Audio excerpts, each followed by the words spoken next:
ಮುಷ್ಕರ ಬಿಟ್ಟು ಮಾತುಕತೆಗೆ ಬನ್ನಿ, ನಾಳೆಯೇ ಖುದ್ದಾಗಿ ಮಾತುಕತೆ ನಡೆಸ್ತೇನೆ. ಪ್ರತಿಭಟನಾ ನಿರತ ವೈದ್ಯರಿಗೆ ಸಿಎಂ ಮನವಿ.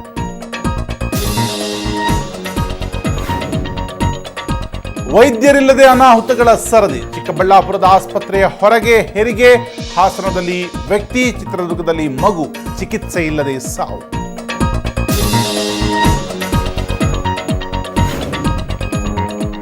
ಫೈಲ್ಸ್ ಚಿಕಿತ್ಸೆಗೆ ಆಸ್ಪತ್ರೆಗೆ ಹೋದ್ರು, ಬಿಸಿ ನೀರಿನಲ್ಲಿ ಮುಳುಗಿಸಿ ಬಿಟ್ಟರು ನರ್ಸ್ಗಳು. ಇದು ಬೆಂಗಳೂರಿನ ರಂಗಾದೊರೈ ಆಸ್ಪತ್ರೆಯ ಅವಾಂತರ.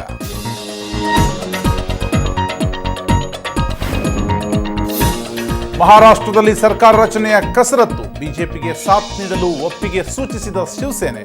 ಸಂಜೆ ಎಂದು ಬಂಡನೆ.